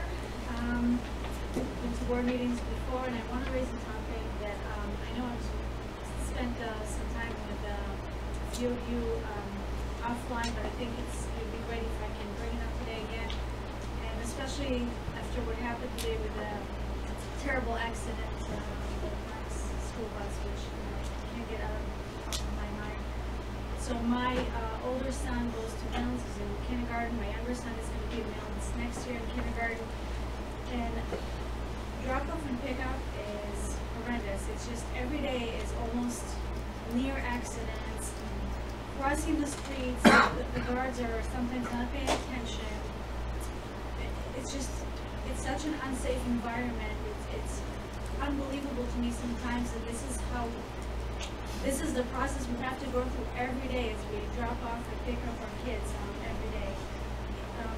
The fact that we have, really cold days. I know it doesn't matter if I come early or I come, a few minutes before the bell. There's always 3 to 5 minute walk, no matter what street you park on. On the low 0-degree days, there's black ice on the sidewalks, on the streets. Now I know you cannot do anything about black ice, but the fact that there's quite a bit of walk with young children, sometimes, again, I don't have babies, but I see mothers who have to get their babies out of the car, put them in the stroller, get them in and out. It's not an easy thing to do. So I think that you know, as a parent who spoke to many other parents who have share the same concern, I don't per se have a solution. I think it's something that has to be a part of a working session, a collaboration between the board, between the schools, between the parents, between the Fairlawn police. But I know that there are possible solutions to make it safer for us. A couple months ago, a child got hit by a car in Mills. I know it's, you know, especially with the, in a couple of years, we're going to have the 5th graders moving on to teaching, which is already a problem from what I understand. Something needs to be done to make sure that we keep our kids safe, and we keep, you know, us, the parents, the teachers, in a safe environment. So I just wanted to bring it up and ask for your feedback as to what you think could be done from, again, a collaborative effort between all stakeholders in this.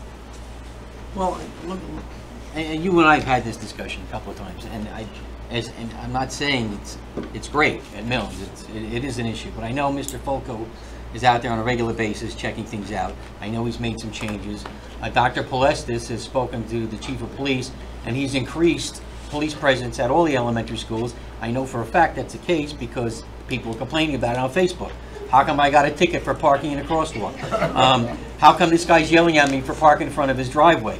I know that we're working on it. Now, Dr. Palestis and I spoke about it a while ago, and this is something we're going to speak with the borough about. Getting a police officer, a traffic officer that would go around to the schools on a varying basis, different days, different times, and help with some of the traffic issues. Give out tickets, you know, make sure the crossing guards are being obeyed, making sure that the parents, and I gotta tell you, it's the parents, it's not the kids, it's not the teachers, it's not the principals, it's the parents with the I'm more important than anybody else attitude, going the wrong way in the parking lots, parking in front of people's driveways, you know, dropping their kids off by basically slowing down and telling them to tuck and roll. And so, but there is completely like reckless behavior that by parents, by drivers, you know, stopping and I don't know what for. Yeah, and sometimes it's not parents, it's just people that are driving by the school in a hurry. My concern is that, and I see that the police there, and I see them giving tickets, and that's great and that's important. It still hasn't solved the issue, and to me, the lack of organized drop-off lane, the lack of parking. Well, you're never going to get more parking. It's just not going to happen. There's no room to put parking lots at the schools. I know other towns also have schools that were built, you know, in the 60s and don't have enough roads or bigger roads, but it's a mess. It's a crazy, dangerous mess. And something should be done beyond just giving out tickets, because what happens is that you don't have a time and motion situation. People are coming and going. If you have a bigger window of time for drop-off, then it's easier for people to come, they park and they leave, and they don't have to kind of, you know, stress out last minute to find a parking job, you know, by the school.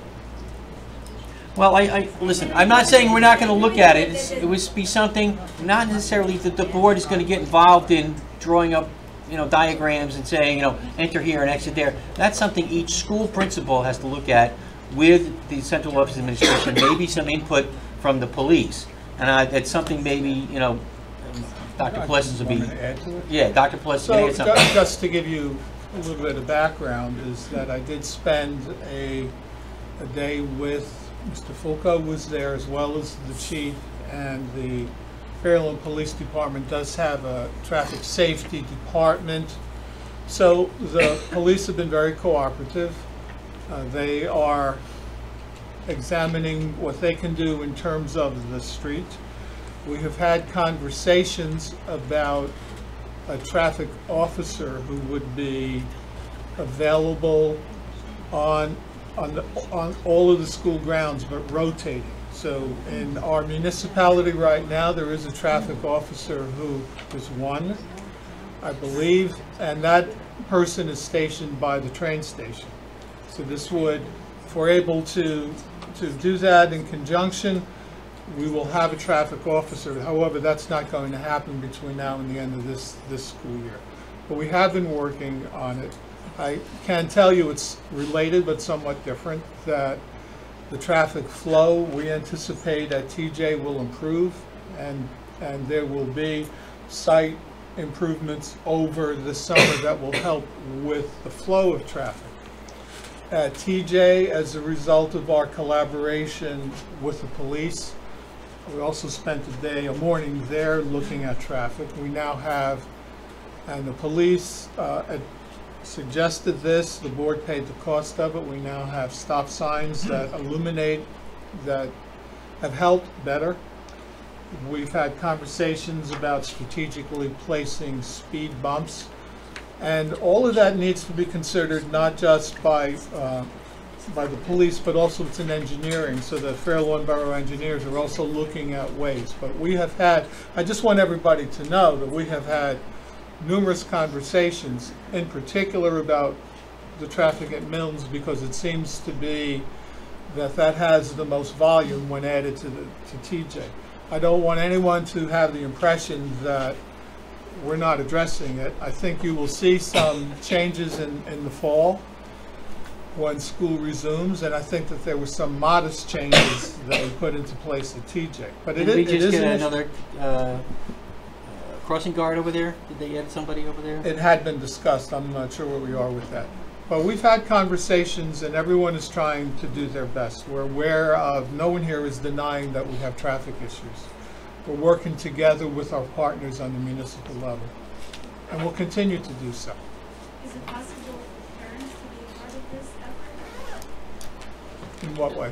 Because we're there every day to see what's going on. I think it is possible, and I think it's something that we can host, and certainly it's something that Mr. Fulco and I can do to get your feedback, because you may have some very good ideas as well. If we're going to do it, probably not just Milnes, because while Milnes I think is probably the tightest because it's so big and it's in that tiny little area. TJ's right next door.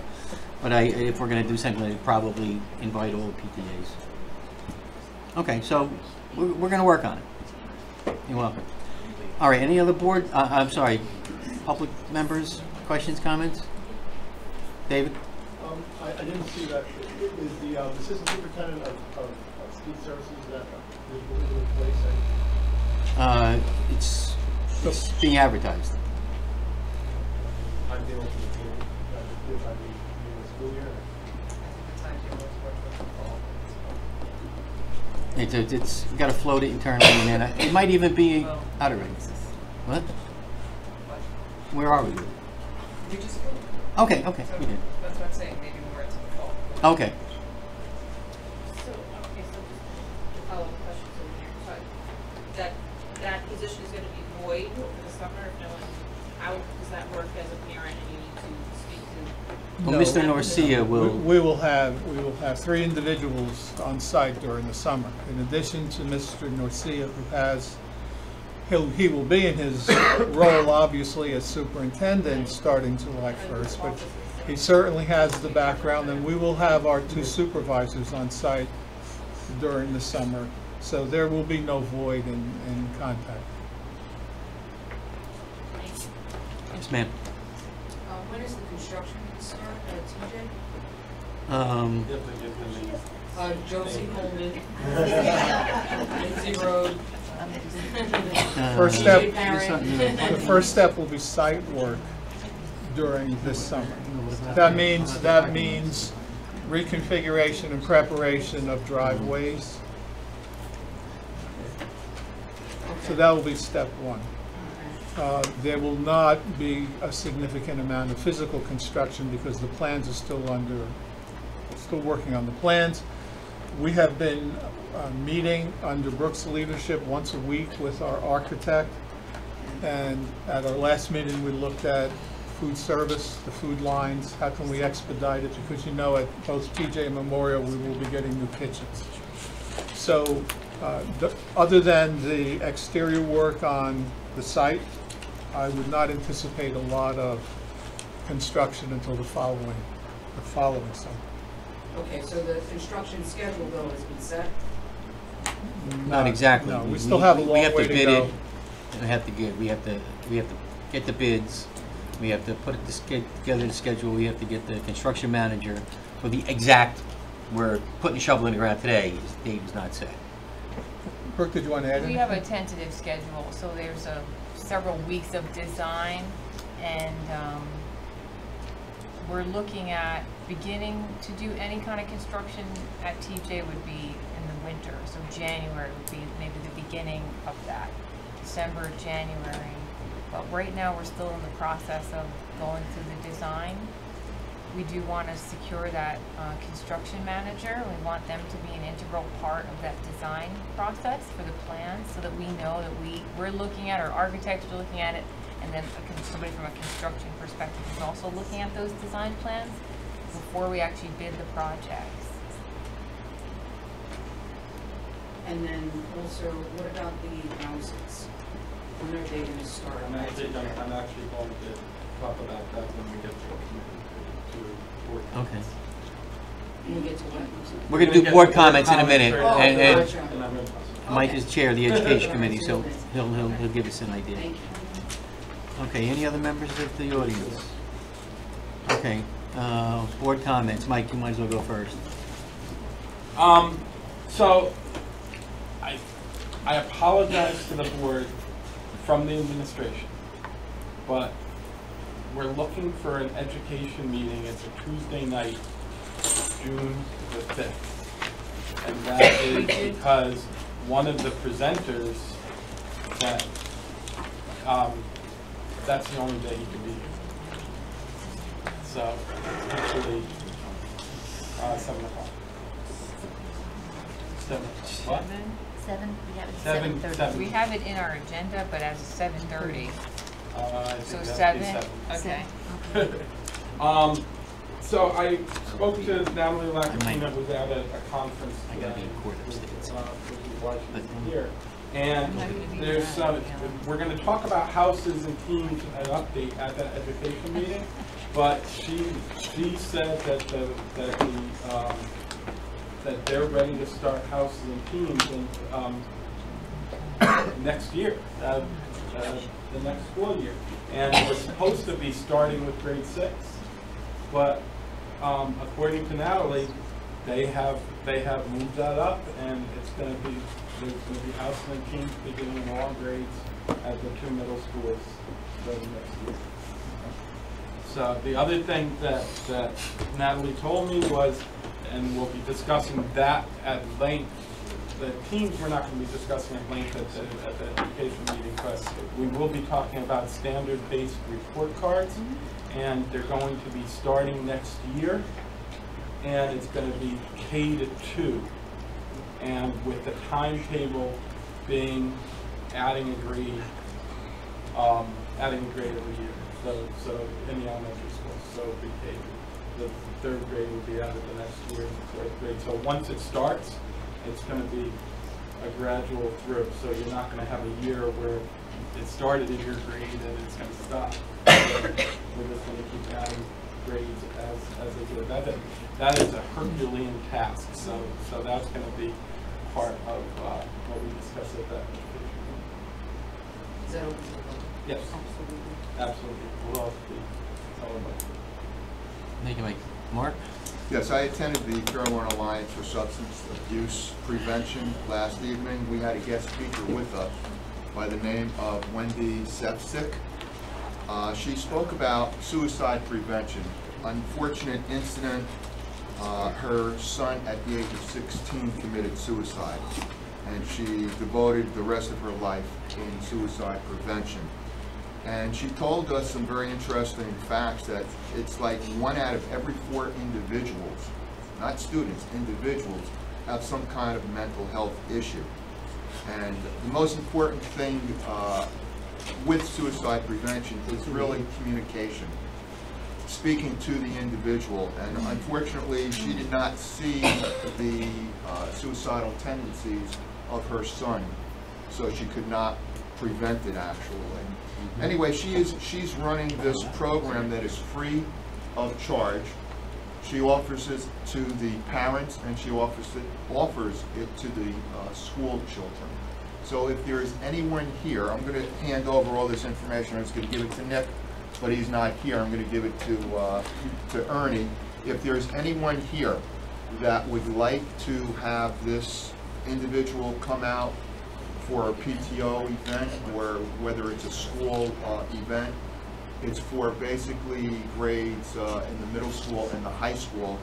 She'd be more than happy to attend. And I found it really very, very interesting. I think it'd be very, very helpful to our students and to our parents. Maybe Yes. Michelle Mappy might want to have that woman come to PTA council. Michelle, I saw her before. Oh, okay. Maybe give it. And I'm on the TJ PTO board, so I'll take my Let me give you her card. Yes. Yeah. Okay. And then, do you want the rest of this information? You want me to just hand it over to you? No, I'll take it. I can make a set. Okay. Michelle, you want? They have my only cards though, with their telephone number. Thank you. Thank you. I'm doing the same thing, and you should, I'll take a picture. You can Xerox it. Show my age. Xerox it. You want to explain to them what Xerox is?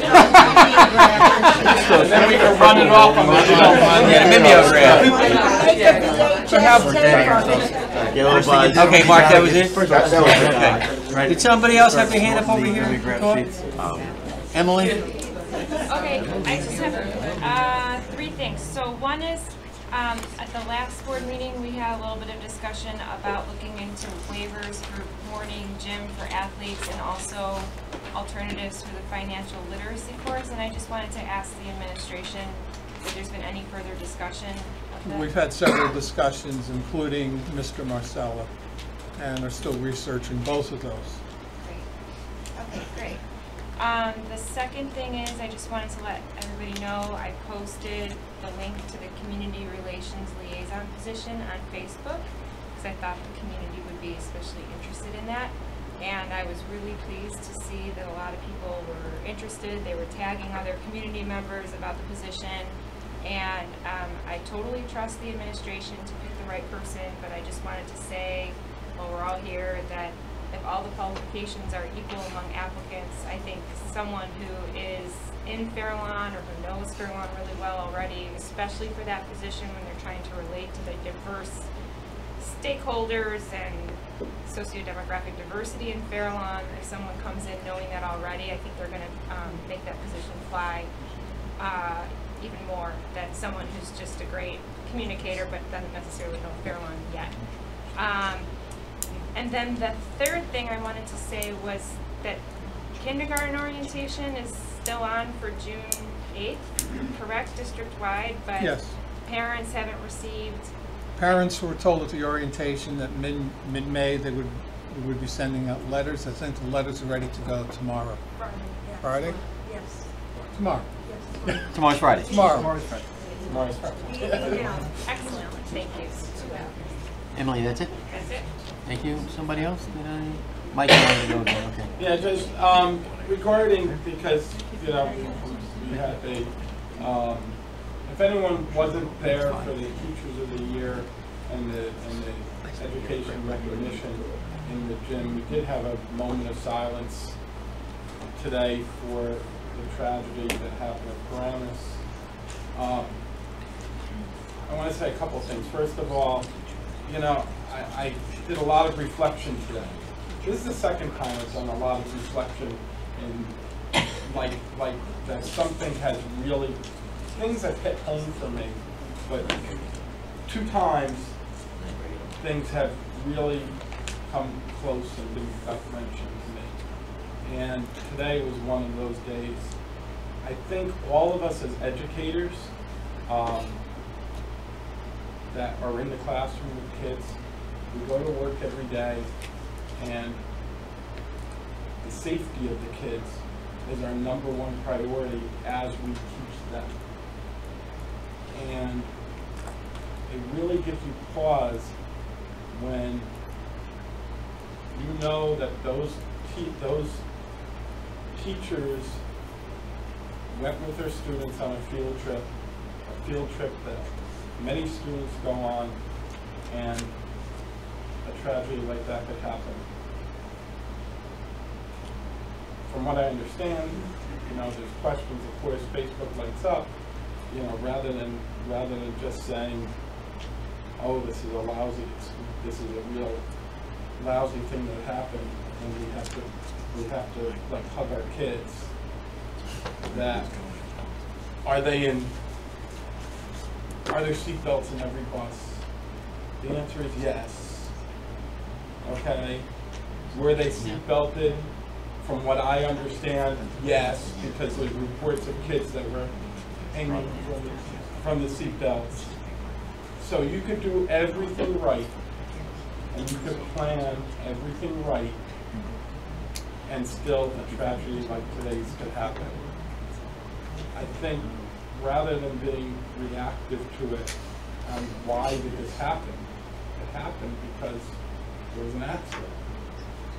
Okay? That we all just need to hug our kids. I know I'm going into work tomorrow. I had problems teaching 8th period, my last period class today, because this is hitting close. I teach 6th graders. They were in 5th grade. Yesterday I covered, we have the same problem in Hillsdale, Dawn. Yesterday I covered a 5th grade class, and I just looked at it and I was saying, I don't know if I'd ever be able to stay as a teacher if something hit close to the home. And I just want everyone to know, everybody in education takes this totally, this is what we do. And, you know, when they're with us, they're our kids. When they leave us, guess what? They're still our kids. So, hopefully Paramus, you know, it's so close. Hopefully Paramus will be able to become stronger because of this. And just, I just want to say, hug your kids. Thanks. Thank you, Mike. Very well said. Okay. All right, all board comments, meetings. I do want to say, Personnel Committee, we need to meet on Monday. The Personnel Committee to discuss coming up non-bargaining positions. And then 21st? This Monday. yeah, then the board needs to meet 7 o'clock. What date is that? 21st. The 21st. And then the board as a whole needs to meet on the 24th to go over all of the same things. But we're going to do the Personnel Committee first, then we'll meet the board as a whole just on personnel. It'll be closed session. When? Thursday. Thursday, 24th. Let's say. This month? Yeah. Let's say 7. It's going to be tough, but I'll make 7 o'clock. And what time is the personnel? 7.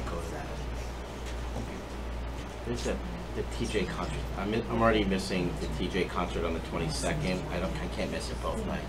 The kids in both. What time is concert? 7. So when?